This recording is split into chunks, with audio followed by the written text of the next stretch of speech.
Assalamualaikum warahmatullahi wabarakatuh. Selamat pagi anak-anakku yang soleh dan soleha. Bagaimana kabarnya hari ini? Semoga anak-anak dalam keadaan sehat walafiat. Baiklah, sebelum memulai pembelajaran hari ini, mari kita buka dengan membaca basmalah. Bismillahirrahmanirrahim. Pembelajaran hari ini yang akan Ibu bahas masih dengan tema yang sama, bab yang sama, yaitu bab 11, Hijrah ke Madinah, sebuah kisah yang membanggakan. Lanjut ke sub yang C, perjalanan hijrah Rasulullah. Sejarah Rasulullah. Yang pertama, misi diutusnya Rasulullah. Jadi Rasulullah diutus memiliki misi. Yang pertama, untuk menyempurnakan akhlak manusia. Yang kedua, membangun manusia mulia dan bermanfaat. Yang ketiga, sebagai rahmat bagi seluruh alam. Nah, adapun dakwah Rasulullah itu terbagi menjadi dua. Yang pertama, dakwah secara sembunyi-sembunyi, dan yang kedua, dakwah secara terang-terangan. Sikap yang patut diteladani dari Rasulullah yang pertama yaitu sikap Rasulullah memiliki jiwa yang teguh, tabah dan sabar, bijaksana, berakhlak mulia, tegas, bertawakal kepada Allah. Berita gembira dari kota Yasrib. Nabi Muhammad SAW memerintahkan para pengikutnya untuk hijrah ke Yasrib secara sembunyi-sembunyi. Sementara itu, Nabi Muhammad tetap bertahan di Mekah bersama Abu Bakar dan Ali bin Abi Thalib. Rencana hijrah tersebut terdengar oleh kaum Quraisy dan mereka membuat rencana untuk membunuh Nabi Muhammad. Karena kafir Quraisy khawatir agama Islam akan berkembang pesat di sana. Para pemimpin kafir Quraisy lantas menyuruh para pemuda untuk mengepung rumah Nabi karena khawatir Nabi Muhammad akan lari. Pada malam harinya, Nabi Muhammad membisikkan kepada Ali bin Abi Thalib supaya memakai selimut beliau dan berbaring di atas tempat tidur Nabi Muhammad. Atas izin Allah, Nabi Muhammad dapat keluar dari rumahnya dengan selamat. Tidak lama setelah Nabi Muhammad berhasil keluar dan meninggalkan rumahnya, para pemuda Quraisy yang menjaga terbangun dari tidurnya dan masuk ke rumah dengan penuh amarah untuk membunuh Nabi Muhammad. Akan tetapi mereka terkejut dan kecewa karena hanya mendapat Ali yang sedang tertidur. Yang D, perjalanan hijrah Rasulullah. Menjelang larut malam, Nabi Muhammad menuju ke rumah Abu Bakar dan mengajaknya hijrah ke Madinah.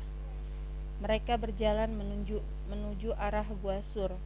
Jalan tersebut adalah jalan yang tidak mungkin dilewati oleh manusia, namun Rasulullah berjalan terus melewati jalan tersebut. Selama 3 hari 3 malam, Rasulullah dan Abu Bakar bersembunyi di Gua Sur. Dan pada hari ketiga mereka melanjutkan perjalanan ketika sudah yakin keadaan sudah terasa aman dan tenang.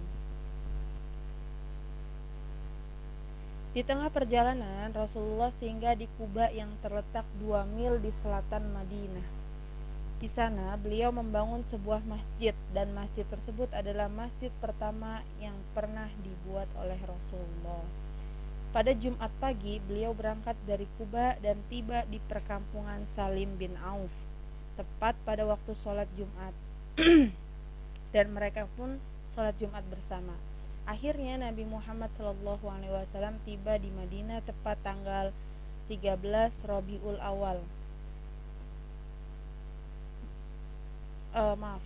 Di Madinah tepat tanggal 12 Rabiul Awal. Masyarakat Madinah yang telah menantikan kehadiran beliau menyambut penuh sukacita dan kebahagiaan.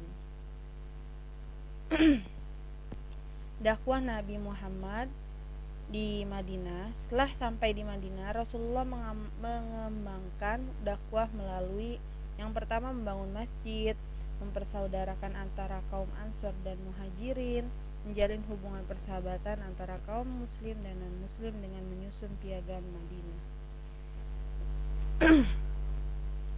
Membangun masjid. Masjid itu bernama Madinah. Masjid ini dibuat untuk mempersatukan umat, dan sebagai tempat untuk bermusyawarah. Yang kedua, mempersatukan kaum Ansor dan kaum Muhajirin.